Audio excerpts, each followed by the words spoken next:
What up everybody? Back with another hiking video, but today I'm going to talk about my experience with the Catawba Falls. So, the Saturday before Easter, I met my dad, my brother's dog, at Catawba Falls Trailhead, which is just east of Black Mountain, North Carolina. It's a nice, quaint little area.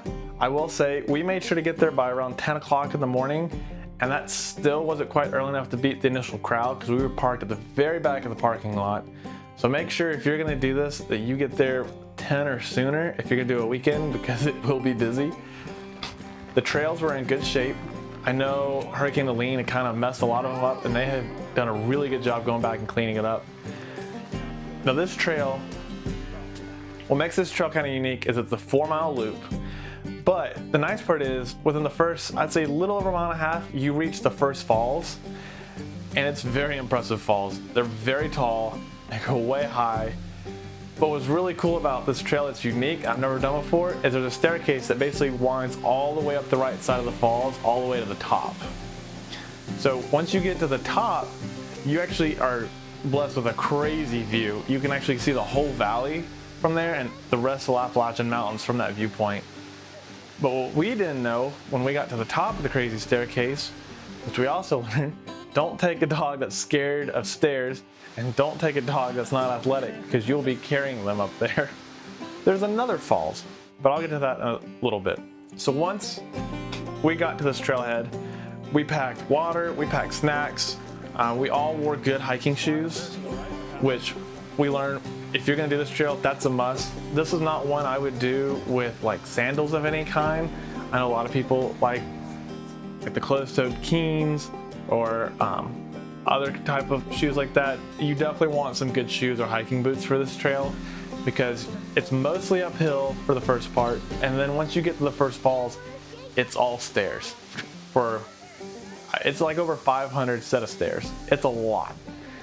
The falls is pretty though. There's a couple spots where you can walk around on the rocks, you can get in the water, but once you get to the top of the falls, you get a great view.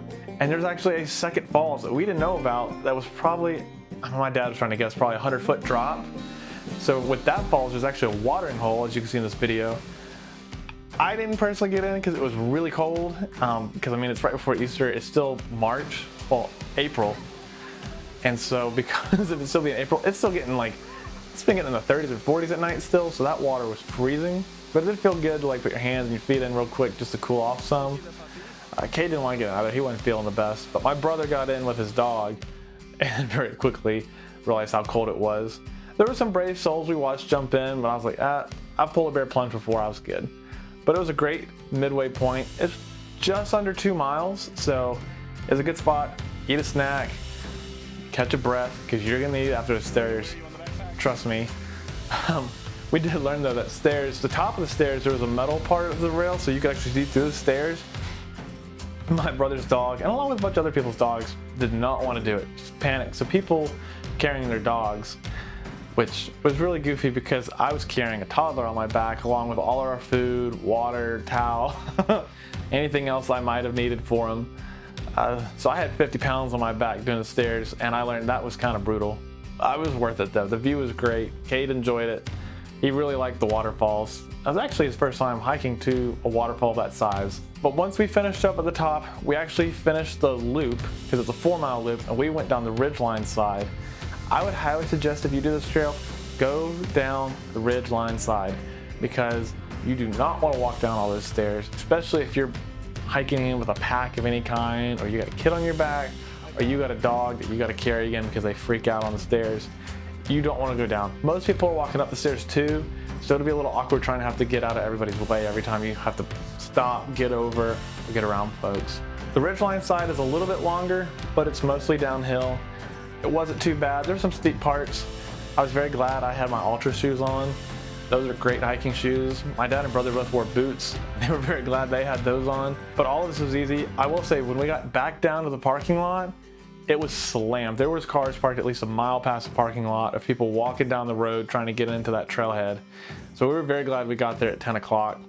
But afterwards, we just went and grabbed lunch over in Black Mountain. There's a lot of good food. But yeah, so that's my experience with the Catawba Trailhead. As you see all these highlight videos that I grabbed while we were there.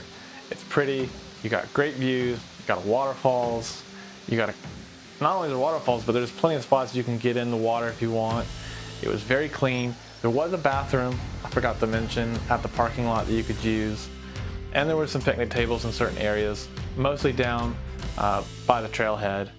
And there was also, I would say it was a pretty good sized parking lot, but make sure if you're gonna go, you get there early.